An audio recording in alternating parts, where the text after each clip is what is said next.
Hello বন্ধুরা, আমার অঞ্জলি কিচেনে সবাইকে স্বাগত জানাই। তো আজকে আমি রান্না করছি না, এক জায়গায় আমাদের নেমন্তন্ন আছে, যাব। তো আমাদের এই মন্দির আছে, এই মন্দিরের অনেক কাহিনী। এই মন্দির কত কালের কেউ বলতে পারবে না। আর হচ্ছে এই যে আমার স্বামী পুজো করছেন, এই ঠাকুরের কাছে যে যা মান্যত করে তার আশা পূর্ণ হয়।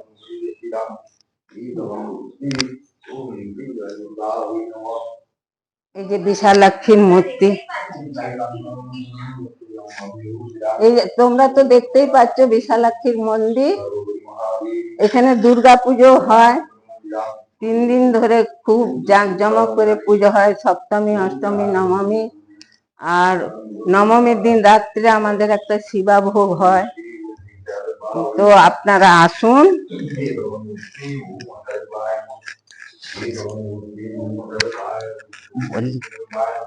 বলি হয়, 3 দিনই বলি হয়। এখানে অনেক বড় করে পুজো হয়।